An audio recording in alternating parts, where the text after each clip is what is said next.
अमन के मोबाइल पे जैसे ही मैसेज की टोन बजी, उसने झट से अपना फोन उठाकर चेक किया तो उसे प्राची और आरव की कुछ गंदी तस्वीरें दिखी। ये तस्वीरें देखकर वो हैरान हो गया कि शायद प्राची और आरव एक दूसरे को प्यार करते हैं और उन दोनों के बीच कुछ चल रहा है। अमन का प्यार इतना सच्चा था कि वो प्राची को खुश देखने के लिए किसी हद तक जा सकता था। अमन के दिल में अब तक गलतफहमी पलने लगी थी कि प्राची और आरव एक दूसरे को प्यार करते हैं। दिव्यांशी ने इस गलतफहमी को बढ़ाने के लिए एक दिन फिर एक नई चाल चढ़ी। उस दिन मधु, आरव और प्राची शाम को मॉल गए थे और पूजा भी अमन के साथ उसी शॉपिंग मॉल में शॉपिंग करने गई थी।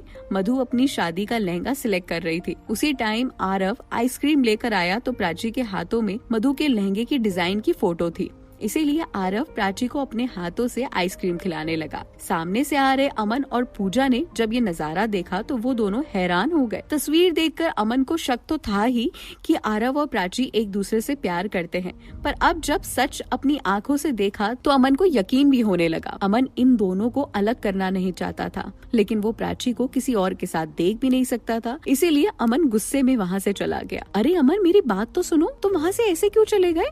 पूजा अमन के पीछे पीछे भागते हुए बोली। चलो पूजा, हम कहीं और चल के शॉपिंग कर लेते हैं। अमन पूजा को किसी और शॉपिंग मॉल लेकर चला गया।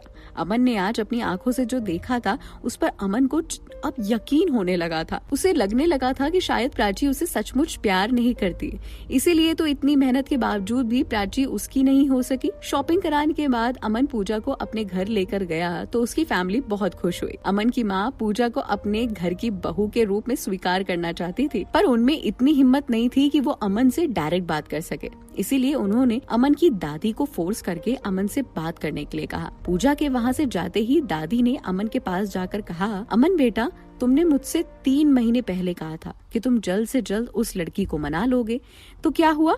दादी वो नहीं मानी, वो किसी और से प्यार करती है। अमन ने अपनी दादी से लिपट कर अपनी आंखों में आंसू भरकर कहा, कोई बात नहीं बेटा, तेरा प्यार तो सच्चा है ना, हो सकता है उसे ही तेरे प्यार नजर न आया हो, तू चिंता नहीं कर, सब सही हो जाएगा। अच्छा बेटा, अगर तू बुरा न माने तो एक बात कहूँ? हाँ कहिए दादी। बेटा, पूजा भी तो अच्छी लड़की है, वो भी तो तुम्हें पसंद करती है, तुम्हारा कितना ख्याल रखती है, उससे शादी कर लो ना, तुम दोनों के घर वाले इस शादी के लिए राजी हैं। अमन को दादी के मुंह से ये बात सुनकर आज बिल्कुल भी हैरत नहीं हुई, क्योंकि वो जानता था कि वो शादी के गाने से शायद कुछ पल के लिए ही बच सकता है, ज्यादा दिनों तक नहीं। दादी, मैं सोचकर जवाब दूंगा, अमन ने रोते रोते कहा। उसकी दादी अमन को हौसला देकर और समझा बुझाकर वहाँ से चली गई तो अमन अकेले कमरे में बैठकर सोचने लगा कि शायद दादी सच ही तो कह रही है, मुझे शादी कर लेनी चाहिए पूजा से। जब प्राची मुझसे प्यार ही नहीं करती तो उसकी यादों के सहारे मैं कब तक जीऊंगा? और फिर माँ को बहू की जरूरत है, कब तक मैं उनके अरमानों को टालता रहूंगा? कब तक मैं अपनी जिद के आगे उन लोगों की बात नहीं सुनूंगा? माँ सच ही तो कह रही है कि पूजा अच्छी लड़की है, मैं उससे प्यार नहीं करता तो क्या हुआ? वो तो मुझसे प्यार करती है ना, और फिर मेरी इतनी अच्छी दोस्त भी है, वो हमेशा मेरा सपोर्ट करती है। अमन मन ही मन पूजा के बारे में सोचने लगा। उसे पूजा से शादी करने में कोई परेशानी नहीं थी, सिवाय इसके कि वो प्राची से प्यार करता था और वो प्राची की जगह कभी किसी और को नहीं दे सकता।